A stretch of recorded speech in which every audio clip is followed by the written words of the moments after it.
Let's go to some of the ethical issues now when it comes to a coronavirus vaccine. Let's all hope we're dealing with this issue in reality soon. But when and if an effective vaccine arises, what are some of the ethical issues? I'm joined by Simon Longstaff from the Ethics Centre. He's the Executive Director. Good to talk to you again, Simon. I want to ask you about sharing the vaccine in a moment, but first up, there's the issue about the way some of the vaccines are being developed, and some of them are using cell lines from previously electively aborted fetuses. This may have happened some time ago, but there's a consequence, a sequence of development stemming from an aborted fetus, and obviously there are ethical problems in this for a lot of people. Yes, there's the HEC line, which they're thinking about in relation to the Oxford vaccine that's being developed, which is now quite old and comes from human embryonic kidney cells from an elective abortion.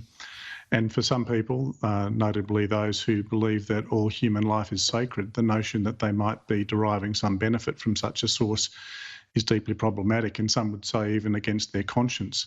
Of course, if you talk about conscience, certainly within the Christian tradition, you've got to go back to people like St Thomas Aquinas, and the notion was it had to be a well-informed conscience. And part of the problem in assessing this particular cell line is that no one actually knows the conditions under which the abortion took place, and whether or not, even though it was elective, it may nonetheless have been permissible.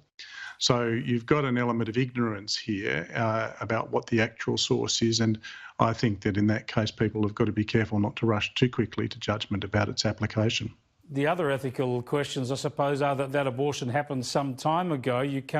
It's not something that you're encouraging to happen again or happen now. And, of course, the vaccine can save lives, can save many, many lives.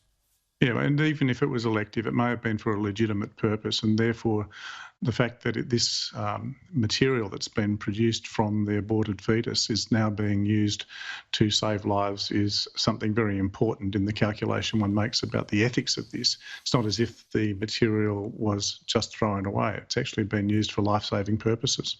Now, when it comes to sharing the vaccine, the former head of defence and DFAT and Australian ambassador in the US, Dennis Richardson, talked to us some months ago about needing to have some arrangements in place so that if whatever country develops a vaccine, it will be shared well with the rest of the world, with some agreed priorities about who are the highest priorities, who gets it first. It might be some countries, it might be some age cohorts, some people who are more vulnerable. We don't seem to have heard a lot about that from our global leaders, but this is crucial, isn't it? I mean, a country like China could get a vaccine and decide to keep it to itself. Absolutely, and I think that kind of nationalism, which we've seen play out in an abandonment of the rules-based order, an appeal to economic nationalism, and now potentially a nationalism around health and things like vaccines, is very destructive. It's not just destructive of those people who might miss out, who would otherwise have a legitimate claim. It also begins to fragment the fabric of international relations in ways which are not necessary. I mean, wealthy countries like Australia and powerful countries like China should have the means to be able to have these vaccines created in numbers sufficient to meet much broader needs than just their own population. And certainly with the wealth that we have, we could be thinking about it in those terms. And of course, it's not just the right thing to do, it's also probably a very handy thing to do in terms of one's own self-interest in positioning yourself, certainly in a region such as where we live. Well, absolutely. The economic benefits of getting rid of the pandemic globally will help all countries. So there is self-interest involved as well. Thanks so much for joining us, Simon. I appreciate it. It's a pleasure, Chris. Bye. Simon Longstaff there from the Ethics Centre. He's the Executive Director there.